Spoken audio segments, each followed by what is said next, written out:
Hi there, that's right, it's the great and glorious, soon to be famous one day, Nick Dutch here yet again, reading an article from the archives of CNN entitled Probing the Power of Prayer. When Aretha Franklin crooned the words, "I say a little prayer for you," in the hit 1960s song, she probably didn't imagine that the soulful pledge would become the stuff of serious science. But increasingly, scientists are studying the power of prayer, and in particular its role in healing people who are sick. Most research in the field looks at how people who are sick are affected by their own spiritual beliefs and practices. In general, these studies have suggested that people who are religious seem to heal faster or cope with illness more effectively than the non-devout. But a few scientists have taken this a step further. They're trying to find out if you can help strangers by praying for them without their knowledge.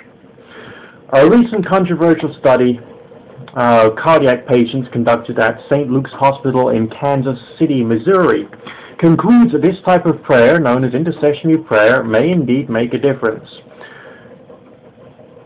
Prayer may be an effective adjunct to standard medicine, says a cardiac researcher, William Harris, PhD, who headed the St. Luke study. This study was published on the 25th of October 1999 issue of the Archives of Internal Medicine. Harris and team examined the health outcomes of nearly 1,000 newly admitted heart patients at St. Luke's. The patients who all had serious cardiac conditions were randomly assigned to two groups. Half received daily prayers for 4 weeks from 5 volunteers who believed in God and in the healing power of prayer. The other half received no prayer in conjunction with the study.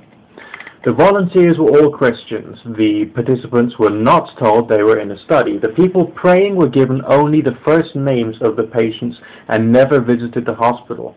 They were instructed to pray for the patients daily for a speedy recovery with no complications. Using a lengthy list of events that could happen to cardiac patients, such as chest pains, pneumonia, infection, and death, Harris concluded that the group receiving prayers fared 11% better than the group that didn't, a number considered statistically significant. Harris originally embarked on his study to see if he could replicate a similar 1988 study of intercessory prayer conducted at San Francisco General Hospital. That study, one of the only published studies of its kind, also found that prayer benefited patients, but by a different measure.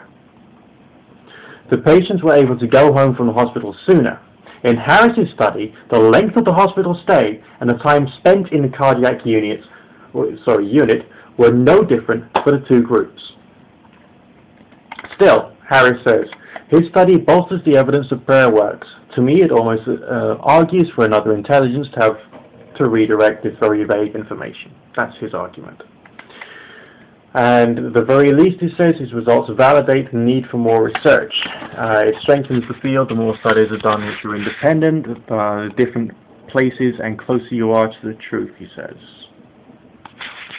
Okay, so there's lots of stuff going on in the field of prayer research. Like the Harris study, like its predecessor, has attracted both fans and critics, and plenty of each. Some critics say that adding up health events to judge a patient's outcome is subjective, open to bias, and therefore scientifically invalid. Others say not informing people they were in a study is unethical and disrespects personal religious preferences.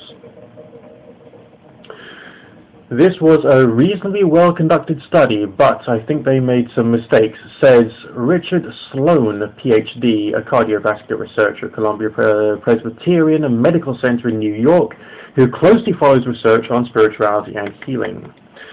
Sloan has trouble with several aspects of the Harris study. The prayers were for speedy recovery, but there were no measurable differences in hospital stays for the two groups. Half of their predictions failed at the offset. But supporters say the work is careful.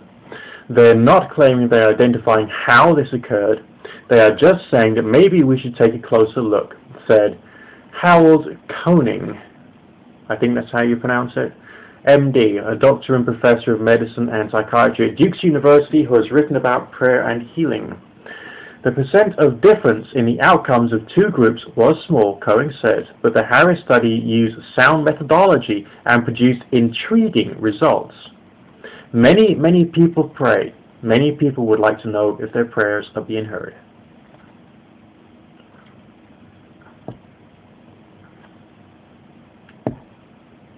So, this is being taken seriously it is being taken seriously by science, and it's interesting stuff to see how things are changing and growing and all the rest of that. Anyway, the link's in the sidebar. You can read the article for yourself if you want to, and I'll speak to you again soon. This has been the Great and Glorious Nick Dutch signing out for now.